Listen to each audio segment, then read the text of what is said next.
రాజ్యసభ సభ్యత్వం నుంచి సెలవు తీసుకుంటానని చెప్పని ప్రకటించాల. అంటే రాజకీయాల నుంచి నిష్క్రమిస్తూ రాజ్యసభ సభ్యత్వానికి కూడా రాజీనామా చేస్తున్నానని చెప్పారు. అంటే అక్కడ చాలా స్పష్టంగా వైసీపీ పార్టీకి కూడా రాజీనామా చేస్తేనే తను రాజకీయాల నుంచి నిష్క్రమించినట్టుగా భావించడానికి ఆస్కారం ఉంటుంది తప్ప వైసీపీ పార్టీ సభ్యత్వం కొనసాగిస్తా రాజ్యసభ సభ్యత్వం మాత్రం రాజీనామా చేయటం అని అంటే ఆ పదవి మీద అలిగినట్టు ఇంకా మెరుగైన అవకాశం ఇవ్వమని చెప్పని డిమాండ్ చేస్తున్నట్టుగానే బ్లాక్మెయిల్ చేస్తున్నట్టుగానే పరిగణించాల్సి వస్తుంది తప్ప మన పూర్తి స్థాయి రాజకీయాల నుంచి నిష్క్రమించినట్టుగా మనం భావించడానికి ఆస్కారం లేదు. దాని మీద ఇంత పెద్ద చర్చ చేయాల్సిన అవసరం కూడా మనకు లేదు. ఎందుకంటే అతను రాత్రి ఆల్ ఆఫ్ సడన్ నేను రాజకీయాల నుంచి సెలవు తీసుకున్నానని చెప్పిన ప్రకటించాడు కాబట్టి నిన్నటి నుంచి ఇంత చర్చ జరుగుతుంది. అంతేగాని ఒక రాజ్యసభ సభ్యత్వానికి రాజీనామా చేయటం అనేది ఒక్కటే కారణం అయితే ఇంత చర్చ జరగాల్సిన అవసరం కూడా లేదు. దానికి ఏం చెప్తున్నాడు, నాకన్నా మెరుగ్గా అంటే జగన్మోహన్ రెడ్డి గారికి సర్వ్ చేయగలిగే వాళ్ళకి అవకాశం ఇస్తారు అని చెప్పని, అంటే నేను ఇప్పుడు పెద్ద మెరుగ్గా పనిచేయలేకపోతున్నానని చెప్పని చెప్తున్నట్టుంది.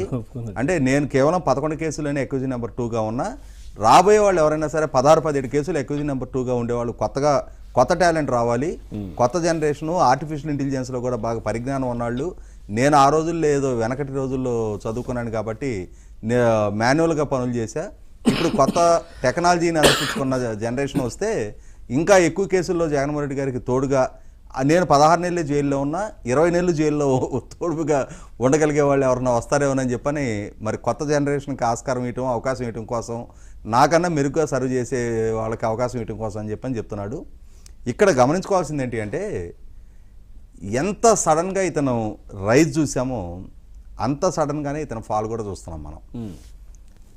రాజకీయ పార్టీలో ఎదగాలి అని అంటే ఒక క్రమశిక్షణ, అంకితభావం, చిత్తశుద్ధి, పార్టీ పట్ల నిబద్ధత, ప్రజా సమస్యల పట్ల అవగాహన ఇవన్నీ ప్రదర్శించి దశాబ్దాల తరబడి ఆ పార్టీలో పనిచేసి అంచెలంచెలుగా ఎదిగే నాయకుని చూసాం మనం.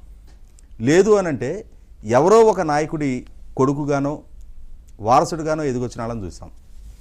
కాదు అనంటే తటస్థులుగా పెద్ద పెద్ద వ్యాపారస్తులు, సినిమా నటులు, వివిధ రంగాల్లో ప్రముఖులు అప్పటికప్పుడు అవకాశాలు దక్కించుకొని వచ్చి ఎదిగిన వాళ్ళని చూసాం. ఈ 3 కేటగిరీలో దేనికి ఇతను ఈ 3 కేటగిరీలు ఏవి కూడా ఇతనికి వర్తించవు. ఇతను జగన్మోహన్ రెడ్డి గారి కేసులో అక్యూజ్ నెంబర్ 2గానే మనకందరికీ తెలుసు. జగన్మోహన్ రెడ్డి గారి కేసుల్లో ఇతను అక్యూజ్డ్గా నమోదు కానంత వరకు ఇతను ఎవరికి తెలియదు. కేవలం జగన్మోహన్ రెడ్డి గారి కేసులు దేశవ్యాప్తంగా ప్రపంచవ్యాప్తంగా ఎంత పాపులర్ అయ్యాయో అంత సడన్గా ఇతనికి కూడా రైజ్ దక్కింది. కాబట్టి తనతో పాటు జైలుమేట్గా ఉన్నాడనే ఏకైక కారణంతో, తనకు సంబంధించిన గుట్టుమట్లు మొత్తం కూడా ఇతని చేతిలో ఉన్నాయనే ఏకైక కారణంతో మాంత్రికుడి ప్రాణం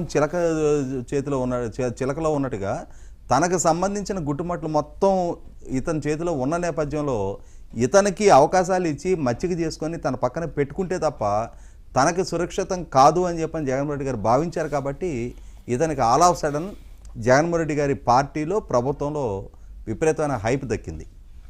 ఆ దక్కిన దాన్ని నరమంత్రం సిరి నరం మీద పుండు నిలవనీవు అన్నట్టుగా సడన్గా దక్కిన, ఎందుకంటే క్రియాశీలక రాజకీయాల్లో పాల్గొని ఒక పంచాయతీ వార్డు మెంబర్గానైనా సరే కనీసం పోటీ చేస్తుంటే ప్రజలతో డైరెక్ట్గా ఎన్నిక కాబడో పోటీ చేసో ఆ ప్రజలతో మమేకం అయ్యి ఉండే ఆలోచన విధానం వేరుగా ఉంటుంది.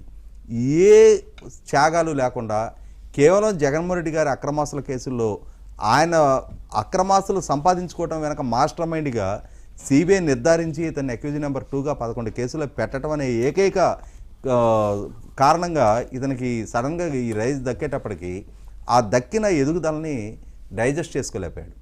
దాన్ని అడ్డం పెట్టుకొని విపరీతమైన సంస్కార హీనత్వాన్ని ప్రదర్శించాడు.